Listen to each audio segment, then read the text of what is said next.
गरीब माँ की बेटियां, माँ के एहसास की कहानी। अनीता, जो कि एक बहुत ही गरीब माँ थी, और उसकी दो बेटियां थी, रीना और मीना। अनीता के पति नहीं थे।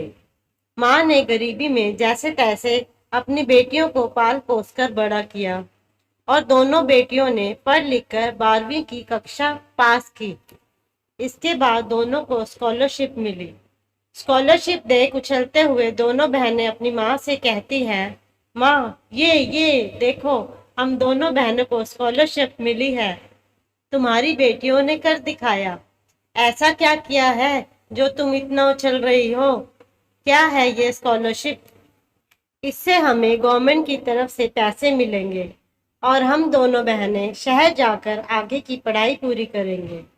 पढ़ाई पूरी करने के बाद हमारी जिस कंपनी में जॉब लगेगी, तो फिर पैसा ही पैसा कमाएंगे, और फिर एक दिन हमारे पास गाड़ी बंगला सब कुछ होगा। माँ, अच्छा हुआ बहन, अब हमें इस झोपड़पट्टी गांव से बाहर जाकर कुछ नया करने का मौका मिलेगा। खुद की पहचान बनाएंगे हम। क्या मतलब? तुम दोनों मुझे छोड़कर शहर चली जाओगी? हाँ माँ, जाना तो पड़ेगा, वरना आपकी बेटी को प्रोग्रेस कैसे मिलेगी? माँ, थोड़ा समय इंतजार कर लो। नौकरी लगने के बाद हम आपको शहर बुला लेंगे। फिर आपको इस झोपड़पट्टी में नहीं रहना पड़ेगा। ठीक है, अगर तुम्हारी तरक्की के लिए मुझे कुछ साल अकेले गुजारने पड़े, तो मैं गुजार लूंगी। कुछ साल बाद हम साथ रहेंगे, लेकिन मुझे तुम्हारी याद बहुत आएगी। हाँ माँ, याद तो हमें भी आएगी आपकी। कब जाना है? कल जाना है माँ। ठीक है, खाना खा लो। यह कहकर अनीता अपने बच्चों को खाना खिलाती है। अनीता ने अपनी बेटियों को शहर जाने की अनुमति तो दे दी थी, लेकिन दिल पर पत्थर रखकर।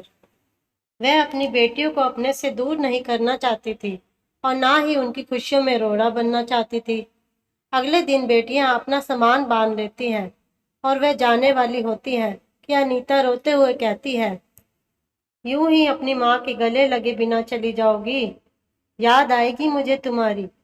ये लो, लड्डू बनाए हैं, तुम दोनों के पसंदीदा, खा लेना। और ये लो, सफर के लिए आलू पूड़ी बनाई है। कहीं 2-4 साल लग जाएंगे तुम्हें आने में, मैं कैसे रहूंगी? अरे माँ, अब रोना बंद करो। आप हमें कॉल करते रहना, एक नंबर तो है ही हम पर, और ये पड़ोसी है ना, आप इनसे बात करके वक्त गुजार लेना। अब हम चलते हैं। मीना, माँ, मैं भी चलती हूँ, ट्रेन के लिए लेट हो रहा है। खुश रहो तुम दोनों, जल्दी वापस आना। भगवान करे तुम्हें जो भी चाहिए वह तुम्हें मिल जाए। और ये लो कुछ पैसे, जो तुम्हारे बुरे वक्त में काम आएंगे। जैसे तैसे मैंने तुम्हारी शादी के लिए जोड़े थे, पर कोई बात नहीं। थैंक यू माँ। अच्छा, अब हम चलते हैं। यही कहकर दोनों बहनें ट्रेन में बैठकर शहर के लिए रवाना हो जाती हैं। कुछ घंटों बाद वे शहर में पहुंच जाती हैं। शहर की चकाचौंध देखकर वे बहुत खुश हो जाती हैं। हाय मीना, जरा देख तो, यहाँ की चकाचौंध कितनी अच्छी है। इतने सारे लोग। आखिरकार हम शहर आ ही गए। हाँ बहन, अब हम अपनी मंजिल से ज्यादा दूर नहीं हैं। चल पीजी चलते हैं। हमारी प्रिंसिपल मैम ने कहा था, इस नंबर पर कॉल करेंगे तो हमारा काम हो जाएगा।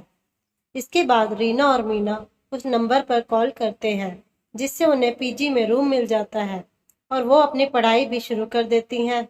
देखते देखते 3 साल बीत जाते हैं।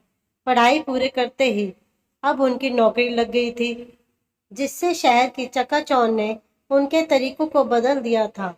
उनके कपड़े पहनने का ढंग, उनका खान पान, रहन सहन सब बदल गया था।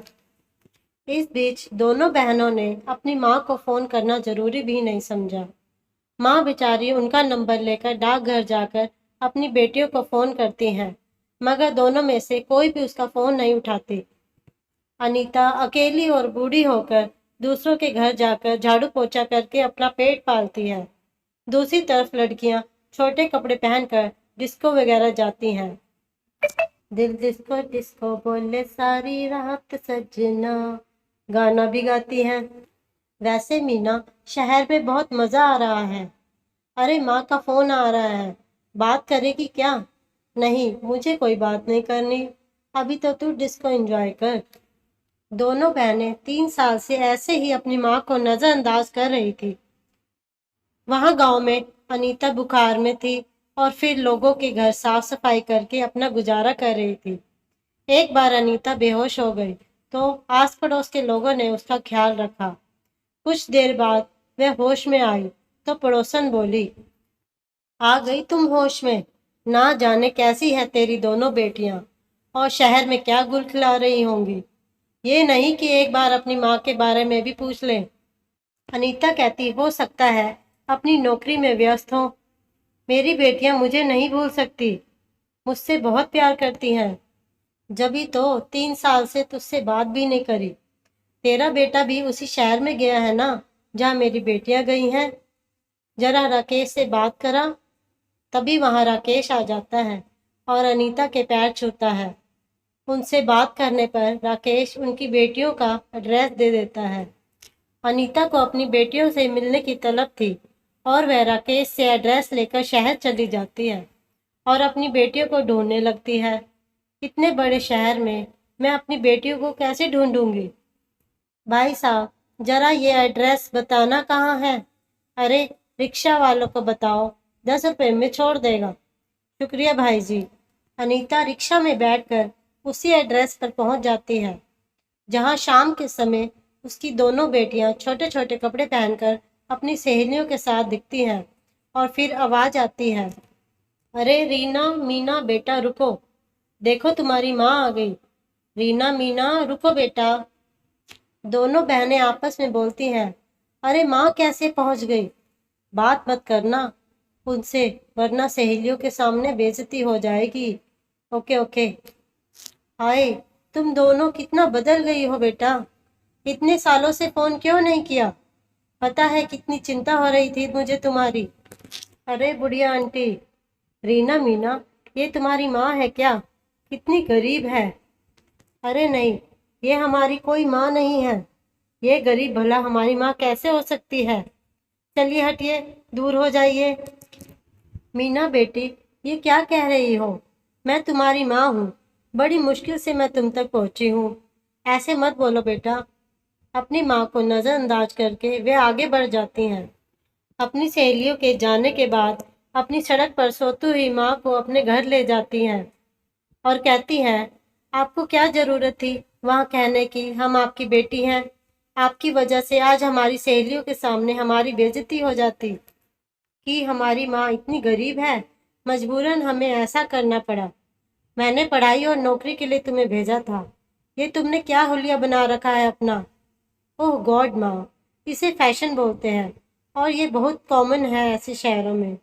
बेटा, कभी भी हमें अपनी संस्कृति नहीं भूलनी चाहिए। माँ, वापस से आप हमारे दोस्तों के सामने आए तो गांव भेज देंगे। चुपचाप से रहो, प्लीज। प्लीज बंद करो ये अपना ड्रामा। हमें अपनी खिल्ली नहीं उड़वानी। ठीक है, तू जैसे बोलेगी मैं वैसा करूंगी। अपनी माँ के गले तो लग जाओ। नहीं, पहले आप नहा लो, बाद में चिपकना। पता नहीं कितने पसीने से लथपथ हो रही हो, बदबू आ रही है, मुझसे घिन कर रही हो। मैंने बचपन में ना जाने तुम्हारी कितनी उल्टियां साफ की थी। खैर छोड़ो। ऐसा कहकर अनीता नहाने को चली जाती है। इसके बाद वह दोनों बहनें अपनी माँ को खाना दे देती हैं। रोज ऑफिस जाने के लिए अपनी माँ को बंद करके चली जाती हैं। बेचारी को शहर के मॉडर्न तौर तरीकों का अंदाजा नहीं था, जिसकी वजह से वह आरओ से पानी भी नहीं पी पाती और प्यासी रह जाती है। लगभग 8 घंटे तक वह प्यासी रहती है। शाम को ऑफिस से लौटते वक्त उन दोनों के बॉयफ्रेंड घर आने के लिए जिद करते हैं। जैसे ही उनकी बेटियां घर आती हैं, माँ सामने आकर कहती है, मीना, मुझे बहुत प्यास लग रही है बेटा, पानी पिला दे। कब से पानी ढूंढ रही हूँ लेकिन मटका नहीं मिला। अरे सामने औरो है माँ, पानी लेकर नहीं पी सकती थी क्या? और मैंने आपको मना किया था ना कमरे से बाहर आने के लिए, फिर क्यों आई आप? मीना, ये तुम्हारी माँ है और वो भी ऐसी हालत में। हाँ, माफ कर देना हमें, इन्हें तुम्हारे सामने नहीं लाना चाहते थे ऐसी हालत में। जिससे हमारी गरीब माँ तुम्हारे सामने आए। बहुत शर्मिंदगी महसूस होती है हमें इन्हें अपनी माँ कहते हुए। हाँ कुणाल, पता नहीं ये यहाँ क्यों आ गई है हमारे पीछे। समझ गई मैं, तुम दोनों को मेरा यहाँ आना अच्छा ही नहीं लगा। मेरी ममता मुझे यहाँ खींच लाई थी, पर मुझे क्या पता था मेरी ममता तुम्हारे लिए शर्मिंदगी बन जाएगी। हाँ हाँ, बन गई है। ये सुनते ही मीना का बॉयफ्रेंड उसे एक जोर से चाटा मारता है। शर्म करो तुम दोनों, जो माँ हमारे लिए गांव से यहाँ तक आ गई, कितने साल बाद मिली है, तुम उन्हें प्यार करने की बजाय तुम उन्हें दुत्कार रही हो। अरे, जब तुम दोनों अपनी सगी माँ का ख्याल नहीं रख सकती तो हमारी माँ का क्या ख्याल रखोगी। हम तुम लोगों से शादी नहीं करना चाहते हैं। नहीं नहीं कुणाल, हमें अपनी गलती का एहसास हो गया है, हमारे साथ ऐसा मत करो। तभी दोनों बेटियां अपने माँ के गले लग जाती हैं और माफ़ी मांगती हैं। उसके बाद सब कुछ ठीक हो जाता है। अनीता खुशी खुशी अपनी दोनों बेटियों की शादी कुणाल और रंजीत से कर देती हैं और सभी खुशी खुशी रहने लगते हैं।